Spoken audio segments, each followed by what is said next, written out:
East Dayton routes. When motherfucker got East Dayton route, I'm telling you, your day was fucked up. Okay, Dayton is like this. I'm gonna give y'all people that don't live in Dayton, Ohio. I'm gonna give you demographics of Dayton because Dayton is very segregated. I'm gonna give you that right now, just to let you know. You meet any black person from Dayton, Ohio, 9 times out of 10.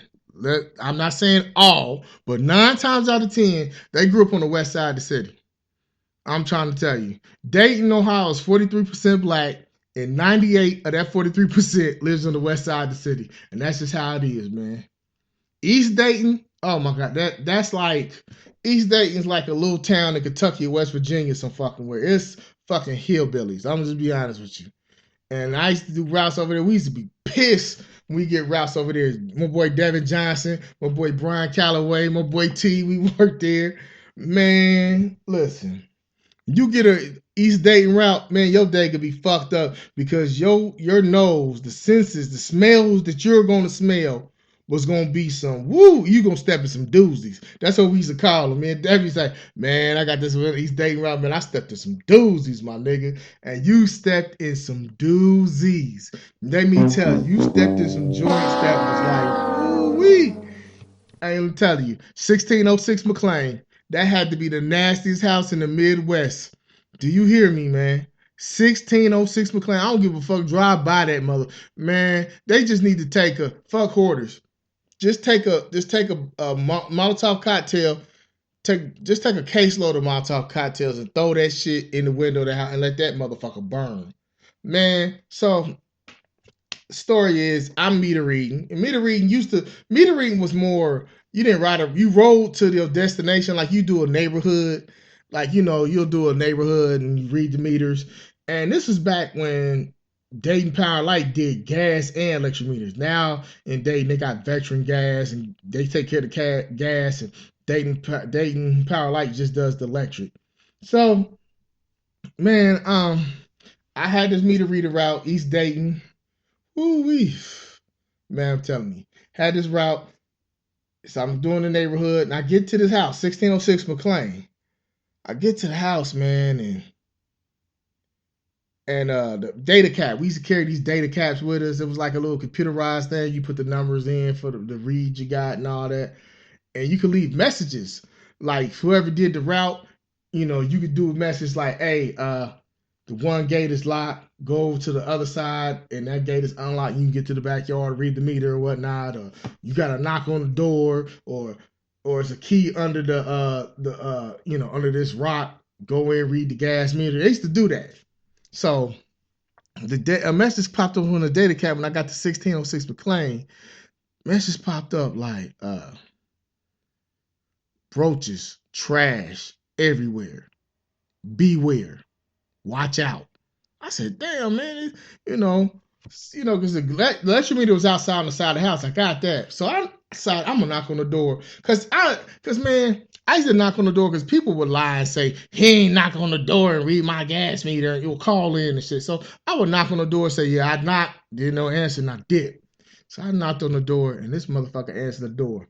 I'm like, yeah, I'm here with Dayton Power Light, here to read the gas meters in the basement.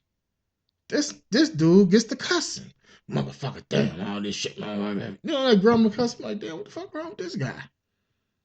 So he opened the door. I go in the house, man.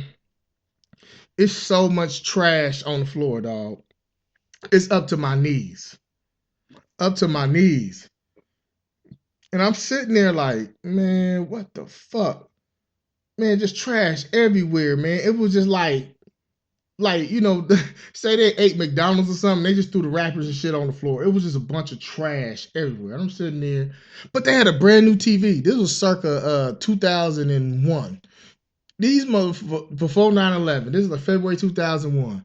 I remember that date because I remember this house vividly. I remember this house, like, I still remember this shit. Man, it was so much trash on the floor. It was up to my knees. But they had a brand new TV. They had one of them Sony Vega TVs. I remember that shit. Because I'm sitting like, these motherfuckers got a brand new TV. And at the time, that TV was state of the art. That was the top of the line shit. So I'm sitting there like, man, what the fuck? So I walk in towards the kitchen. He said, come on. It was so much trash where they just made paths so you could walk. That's what they did. They just made paths so you could walk through the house. I'm looking like, these two well able-bodied people in here, because the wife was there too. She was on the phone. So I'm standing in the kitchen. I look at the stove. They had these scrambled eggs on the stove. Man, I just saw, man, it was just roaches crawling in and out the scrambled eggs, man. I'm sitting like, man, what the fuck, man? I'm talking about the kitchen was a mess. She on the phone just talking. I'm sitting there like, man, what the fuck? So he finally, get the shit out the front of the basement door so I can go read the meter. Man, that's the fastest I went down there and read the meter in my life. Man, I read that meter so fast and got the fuck up out that house. Man, dude, I still itch thinking about that fucking house. Man, just put it like this. East Dayton is like this. Man, if hoarders came to East Dayton, they could do about at least 10 seasons on East Dayton alone. I'm dead serious, man. It's some houses I done stepped in over there. I stepped into East Dayton, man. There's some houses, woo. Woo-wee. I was at DP&L, let's see, circa 2001 to 2007. 2001 to 2003, I meter read. Then 2003 to 2007, I did the subcontractor collections, turning off electricity, independent contractor. Man, I'm telling you, East Dayton, boy, when we meter read and we used to get them East Dayton routes, motherfuckers used to be upset. You hear me? Niggas get mad. You hear niggas like, damn. They come in, get their route, and they see like, damn, man. And that's back in the day before GPS and shit, where we had maps. You had to get one of them maps and to see the neighborhood, and you got to go to G12. Do you remember and people remember the maps? We had to do that. So I know my way around the city very well. So man, you had to, man, look, them East Dayton routes, woo wee. East Dayton, boy, I'm telling you, step in some motherfucking messes. You step in some shit that you be like, man, what the fuck is this? Like you just like it's like you be in awe of the mess and the funkiness, the shit you used to smell, man. I used to go to some people's houses over there, man. You can on the porch and you could smell their house. You like, oh fuck. When we was doing, I remember one Saturday morning, me and Devin was doing meter exchanges where we were putting the electric meters. They were switching all the electric meters to electric, so they could ride down the street and just read your meter instead of going. We was getting paid very well for that. So this one house me and him went to, we did it together one Saturday morning. This one house we went to, man, sheesh. We knocked on the door. This little girl came to the door, and I told her I'm here, to change the meter out. I'm going to tell your grandpa. And grandpa was like, she's like, my grandpa said you can come in. I'm like, nah, that's okay. It was both like, no, that's okay. Well, just sit here. Just tell him we're going to switch the meter out, baby. Nah, I don't want to step in that motherfucker. Hell no. Woo-wee. Them houses smell like Lion Country Safari. Motherfuckers have had like 10 cats, 5 dogs, uh, 13 birds and fish and lizards and turtles and iguanas and ferrets and shit. Man, that house smelling like Cincinnati Zoo, man. Woo-wee, man, you step in some joints, boy. You step in some joints, man. Man, stepped in the house, this one house, man. Devin, man, hey, my boy Devin Johnson. Shout out to him. He would know. Still in Fillmore. That's these two streets in his neighborhood used to do. Man, it was some nasty houses on that fucking route. I remember Devin had to do my half one time. He would do one half, and then I would do one, man, the other half. Man, this one house, man, he had a dog, and like I guess he let the dog shit and piss on the floor all the time. Man, the floor was so sticky. It was like, you know how you step on something, it's like the floor is just sticky as fuck, man. That's how the carpet was. I'm like, oh my God, man. And it's just the smells. Then we had this, it was one house on the end of that route that I used to do. This was when I was meter reading. There's one house that I used to do. Man, let me tell you. The meter was like, it was like a one of those trap doors, and you walk down into the basement. It happened to be in the bathroom, and every time I went in the house, this toilet was backed up.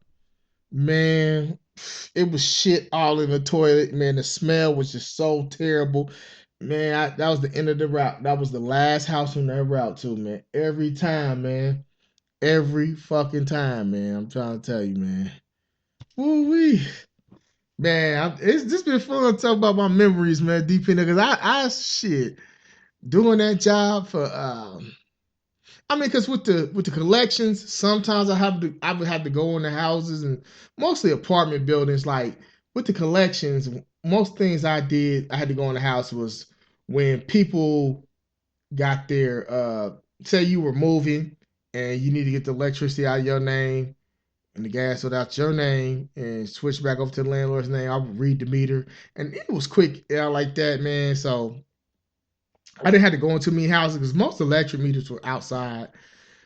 So I mean that I didn't really have to deal with a lot of that. I mean, you stepped in some funky ones though. Don't get me wrong, but it wasn't like when you meter read when you had to go in the motherfucker's house and read the gas meter was in the basement and shit. And I remember this one house, man.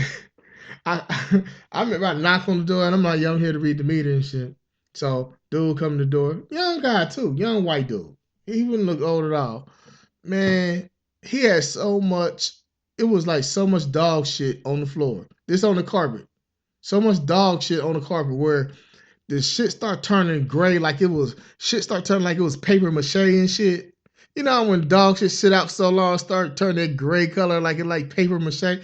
Man, that's what I'm sitting there like, and this motherfucker is sitting there playing PlayStation like it ain't shit, playing Madden like. I'm like, dude, you gonna clean this shit up? Like it's just, man, I'm trying to, you know, I'm I'm playing hopscotch trying to dodge the shit on the floor, trying to get to get to the basement, get to this meter, man. And I remember that shit. I was like, bro, I don't see how this motherfucker's just sitting up in the house chilling with shit all on the floor, dog shit all on the floor, and he's just chilling in the house. He's just chilling, like no, never mind, just carefree playing fucking PlayStation. I'm like, man, this motherfucker here, man, yeah, that job used to bug me the fuck out, man. Just how some people live, man. How some people live, man. Yeah, dude. People with the collections, man. Hey, man, I'm trying to tell you. Motherfucker, that's how I knew motherfuckers was front. That's why I was never impressed with people and their material items, man. I go to some people's house, they got an Escalade in the driveway. Shit, home theater sound like Showcase Cinemas and shit, Rave Cinemas, whatever. Magic Johnson movie theaters and shit. Got the surround sound jumping. Gucci down. Man, you go to their house and they get cut off for a fucking $80 light bill. I'm like, for real? For real, man? Like, you ain't got $80. You got all this shit, but you ain't got $80. Well, I went to this one house, man, and I guess dude, this is a baby mama situation. The boyfriend come to the door. I was like, yeah, man, I'm here. They ain't pound lighting. I got a disconnect for so and so, so and so. I was like, man, the bills, it was like $150, something like that. And and he's like, oh, she ain't here. I was like, $150, this and that. He said, man, shit. Go ahead and cut that shit off. I ain't letting her borrow no money. Shit. He said, I ain't letting that bitch borrow no money. I said, damn, cuz. It was just, man, people would trip me out.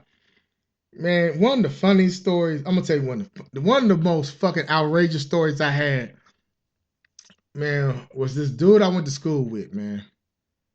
I get to his house. Who I went to school with. Him and this girl are going at it. They arguing. Fuck you. She cussing him out, and I don't know what the hell was going on. Back and forth. So I come in, he walked downstairs with me, we talking. He like, man, my girl tripping, man, and all this and that. And man, we just going through some things and shit like that, man. I'm just talking to him, I'm like, oh, okay, shit. I'm trying to read the gas meter because it was in the basement. He's sitting there, he talking to me like, yeah, man, she tripping about, man, because, well, I told her, and then she found out that I fucked this dude in the ass because I wanted to see what it felt like.